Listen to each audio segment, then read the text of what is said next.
Riley, throwing it to you. I know you talked about recording a video talking about the Buffalo Sabres season so far. There's probably a lot of things to talk about, whether it's David Jiricek as a target. I know Columbus Blue Jackets fans are talking about that right now, him wanting out. There's a lot of stuff. Talk about stuff behind the scenes. Like that's the situation right now behind the scenes. But beyond that, man, I mean, I just mentioned the Dylan Cousins struggles. Obviously, Tage Thompson injury. You could probably go in so many different directions, but where's your head at with the Sabres in that Atlantic?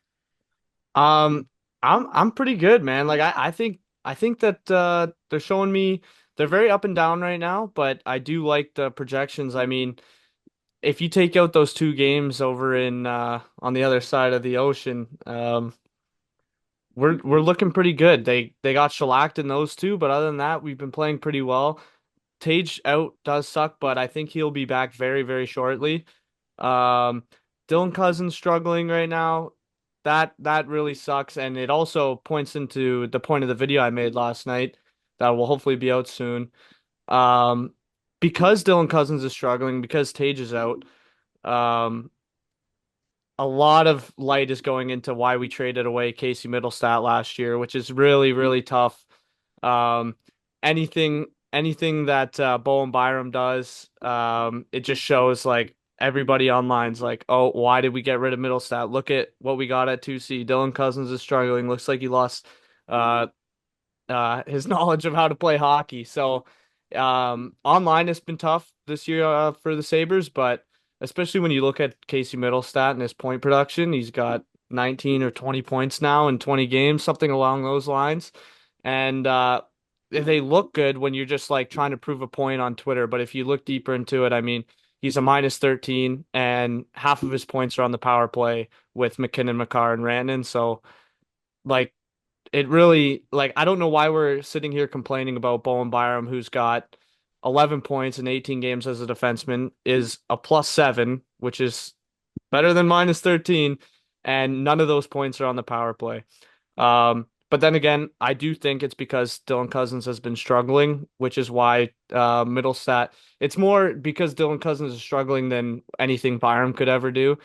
We got a three-headed monster on the blue line right now with Darlene Power and Byram. Also, another thing, bringing in McLeod, I think more than fills out Middlestat's role as the third center. I see you want to say something, but I let me was just just, gonna say, clickbait title: Ryan McLeod's a star. Continue. dude, he is a star, but he's not playing on the power play at all. He's got eight less points than Middlestat, so he's got 6 goals and 12 points. He is also a +7.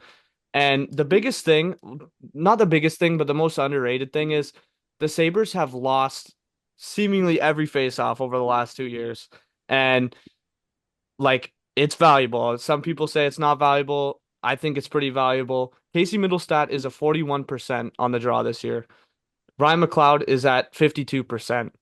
I don't even know if we had a guy over 50% last year. So just that value, McLeod is taking all of our big draws, all draws with 2 minutes left in the game. Like any big draw, McLeod is out there taking them, and that's just something we didn't have last year, especially with Casey Middlestat. And McLeod would like to add he's playing with Jordan Greenway, who I have always defended, but people call him a boat anchor. So he's playing with a boat anchor. That's your words, not mine.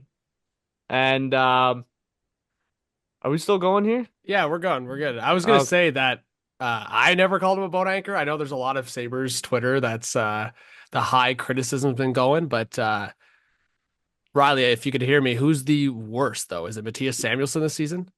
Yeah, the worst has got to,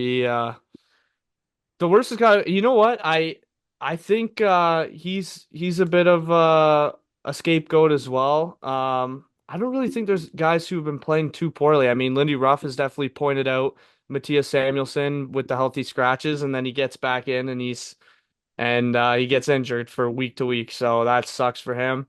Yoki Haru, I didn't think Yoki Haru was playing bad with Darlene, and then he hasn't seen the ice in the last 6 games, so that's something where I mean we'd have to add a pick on, but maybe a Yoki Haru for your check swap could work out. We'd obviously have to add, Yeah, I was gonna say Buffalo will definitely have to add a good chunk there. You know what my yeah, hot take is? I was gonna say, Riley, and I would love to hear from Sabres fans is you've relied on drafting so much to build up this team. Would you be willing to bet on a guy like Juracek, be the immediate partner next to Power? You have immediately one of the best and brightest top forwards in the league with Dahlin, Byram, Power, Juracek. Would you be willing to trade the 2025 first round pick, attach it to Yogi Haru if it means bringing in Juracek? I know that's a lot, but at the same time, that's the incentive for Columbus to do that deal because Buffalo might not be good still. Top 5 protected, maybe. Yeah, maybe. Something. I don't think that this is what this team needs right now. Interesting. If you're looking at like we have so many rookie mistakes on the D end already. Like Power makes some, Byram makes some rookie mistakes. I just don't think we need another rookie defenseman. Not that those two previous mentioned guys are. I think we'd more look at a guy from Pittsburgh like Pettersson. So, but I would be interested in Juracek. I just know if we got him, it would be rookie mistake, rookie mistake. Twitter would go nuts over, oh, why'd we give away our first round pick for this guy? Like, we just have no patience anymore. We really don't. Yeah, that's fine. I was gonna say though that Pettersson, like talking about the Sabres situation right now, like if you're trading a first round pick for a rental and you lose Pettersson in the offseason, I think that's a lot more damaging to the situation for Buffalo right now. Yeah, maybe not a first round pick, but I mean making a trade for Pettersson. I know they want young prospects, which we have a boatload of. So yeah, I was gonna say sorry. No, go ahead, Nolan. I was just gonna say Riley and I were joking about this before the season is maybe revisiting that Samuelson and Farabee trade that some Sabres fans didn't like us talking about. I liked it. No, I didn't like it, right? I can't remember. I forget. I think maybe you didn't like it. I think I was against it because I do like Samuelson, but now you're making I didn't know about the under 26 buyout rule, and I'm looking at it right now with Samuelson. So apparently, yeah, it's way cheaper to buy somebody out under 26, and he's flirting with it right now. That's for sure. I think a good ad for the Sabres could be looking over to Calgary, Rasmus Anderson.